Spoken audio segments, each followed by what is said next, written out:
À toi, je suis Myriam Alix, médium coach en développement personnel. Je vais te répondre à la question: est-ce que mon médium, mon voyant, m'a dit la vérité? C'est ce que nous allons voir dans cette petite vidéo.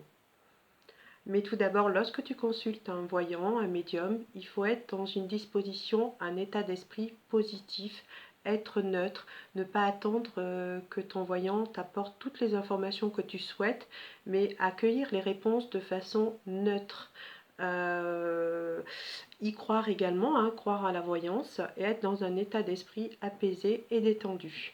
Lorsque l'on fait de la voyance, de la médiumnité, ce n'est pas une vérité absolue. On donne une guidance impossible dans un instant T, dans une situation T, avec une énergie particulière, instantanée, à un instant, mais en aucun cas c'est une vérité absolue. La différence entre l'intuition et la médiumnité, c'est que l'intuition, tout le monde peut en avoir. Et d'ailleurs, ton intuition peut t'aider à juger si ton voyant t'a dit la vérité ou pas. Tu peux avoir déjà ta petite intuition, cette petite voix intérieure que tu as en toi, sans le jugement, qui va te permettre de savoir finalement s'il est un peu dans la vérité ou pas. Cette intuition, c'est le troisième œil, hein, qui se trouve au centre du cerveau, cette glande pinéale qui te permet d'avoir déjà cette petite voix intérieure qui va te donner des réponses sur le chemin que tu as pris dans cette réincarnation. Tu as entamé un chemin et cette petite voix intérieure, cette intuition va te donner la réponse. Est-ce que tu es vraiment dans ton cheminement, dans ce chemin, dans cette évolution de ton âme?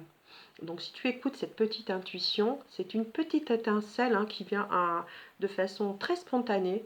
Il faut oublier ses peurs, son ego, son mental. Il faut vraiment laisser de côté finalement son éducation aussi, ses croyances, et faire confiance à cette petite étincelle, cette petite voix intérieure, un peu comme un petit enfant. Souvent, ils ont des intuitions parce qu'ils n'ont pas cette réflexion. Donc c'est vraiment spontané l'intuition. Donc si déjà tu écoutes ton intuition, tu peux déjà avoir des réponses à tes questions que tu te poses. Finalement, tu n'as pas besoin de médium. Et je dirais même que parfois les médiums peuvent être dangereux parce que tu attends des fois l'événement qui t'annonce et finalement tu n'agis pas dans ta vie. Des fois, il vaut mieux pas savoir ce qui va arriver. Il faut savoir que le médium aussi n'est pas un dieu, hein. Il a des réponses que ses guides spirituels lui donnent. Pas tout le monde peut être médium, c'est clair. Donc lui, il a des réponses de ses guides de l'au-delà. Les réponses, elles arrivent comme elles viennent, mais elles ne sont pas une vérité absolue. C'est vraiment un éclairage de vie. Souvent, les guides vont nous donner des réponses qu'ils jugent nécessaires. Donc parfois, pour ta situation, il va peut-être pas te donner les réponses que tu attends, ou on n'aura peut-être pas forcément des réponses à tes questions, parce qu'il se dit dans sa réincarnation, ça ne va pas l'aider à faire évoluer son âme. Du coup, on va avoir soit des réponses erronées, soit des réponses qui vont être décalées dans le temps. Il m'est arrivé que des consultants viennent en consultation pour me demander des questions. Je leur donne les réponses, je leur donne une période. Cette période, des fois, elle est décalée. Donc l'événement arrive, mais de façon décalée. Alors ils me disent: vous êtes trompé. L'événement est arrivé, par exemple, je leur dis en hiver ça va arriver, et ça arrive en hiver, mais un an après. Donc parfois ça peut être décalé. C'est fait exprès, parce que souvent, peut-être que les guides jugent que ça ne va pas être efficace par rapport à votre évolution, l'évolution de votre âme, ce que votre âme est venue chercher dans cette réincarnation de cette vie, tout simplement. Donc c'est pour ça que parfois ça peut être décalé. Et puis il faut savoir également qu'en médiumnité, là-haut, dans le ciel, l'espace-temps n'existe pas. C'est pas comme sur Terre. Donc du coup, effectivement, même si on utilise des moyens, des outils tels que l'astrologie, la numérologie, le pendule, donc ça peut nous donner des petites indications. Maintenant, c'est pas une vérité absolue. Et lorsque tu consultes un voyant, il faut surtout vraiment prendre ses conseils, les mettre de côté, les noter, hein, voir que les événements arrivent, mais surtout ne pas attendre après ces événements. Faire sa vie, continuer. On a son libre arbitre. Le voyant est juste là pour donner un éclairage possible, une guidance. En aucun cas, il est là pour te dicter ta vie et pour finalement te donner toutes les réponses à tes questions.